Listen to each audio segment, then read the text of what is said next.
Drone footage. Ukrainian troops blow up Russian T-72B tank in a precision missile strike near Izyum. The Russian armed forces have been ravaged by Ukrainian military technology, with Vladimir Putin's soldiers forced to rely on outdated Soviet equipment. Shocking drone footage from the front line of the war has captured a Russian tank erupting into flames after a precision missile attack near Izyum.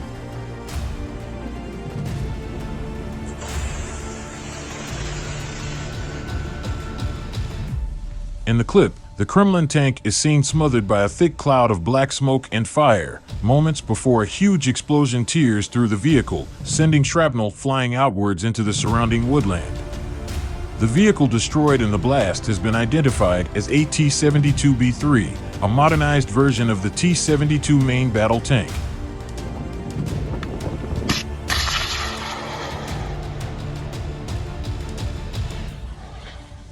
Izyum, where the attack was captured, is positioned close to the Donets River in the Kharkiv region of eastern Ukraine. Russian forces have renewed focus on the area as Moscow's campaign of aggression in the east again began to expand beyond the Donbass region of Donetsk and Luhansk. Kremlin forces have struggled to sustain supplies of advanced combat vehicles to troops, with increasingly dated technology provided to replace the modernized tanks destroyed by the Ukrainian defense.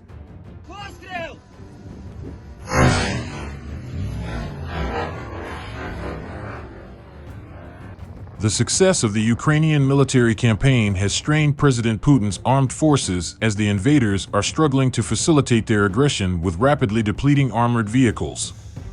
In a desperate attempt to re-enter damaged equipment into military service, Moscow has reportedly established a refurbishment facility for armored vehicles just across the border into Russia.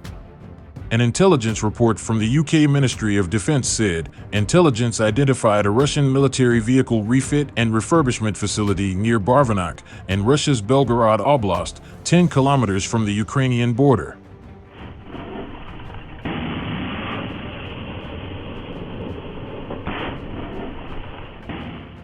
At least 300 damaged vehicles were present, including main battle tanks, armored personnel carriers, and general support trucks. The report added, in addition to its well-documented personnel problems, Russia likely continued to struggle to extract and repair the thousands of combat vehicles which have been damaged in action in Ukraine. According to Dutch open-source intelligence organization Oryx, Russia has lost 4,822 military vehicles and pieces of equipment since the invasion began in February.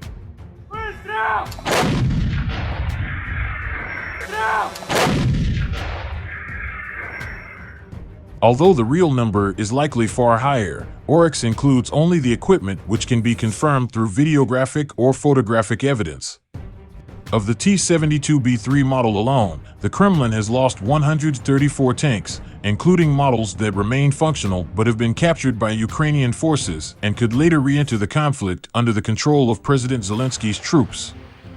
Overall, Russian forces have suffered the loss of 887 tanks in comparison to Ukraine's loss of just 228 tanks.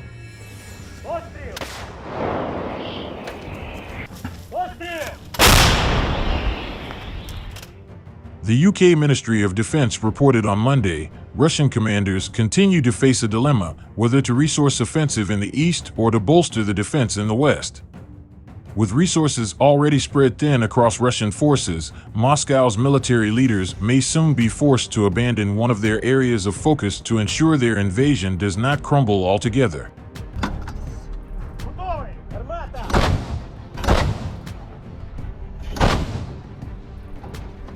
Aside from issues surrounding equipment resources, President Putin's military has also struggled to maintain a steady supply of well-trained soldiers on the front line. Despite the evident flaws in the invasion strategy, the Kremlin has insisted the special military operation will persist as Foreign Minister Sergei Lavrov announced last week that Russia is set to expand the invasion to wider areas of Ukraine.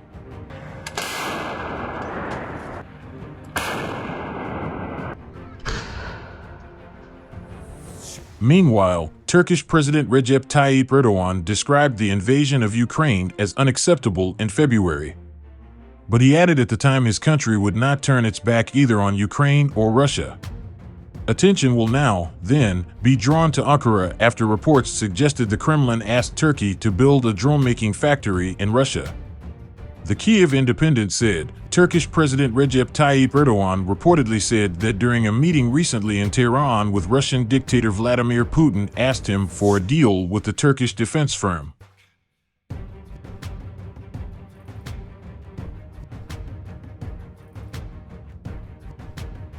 It added, Baykar is known for its Bayraktar combat drones effectively used in Ukraine against the Russian military. But Baykar's CEO Haluk Bayraktar earlier said his company wouldn't sell the drones to Russia. Turkey supports Ukraine with combat drones. We would never do that, he said. Russia has already in recent weeks been receiving drones from Iran. These, according to U.S. officials, could number in the several hundreds. Moscow received a further boost after reports suggested Iran is ready also to export military equipment and weapons.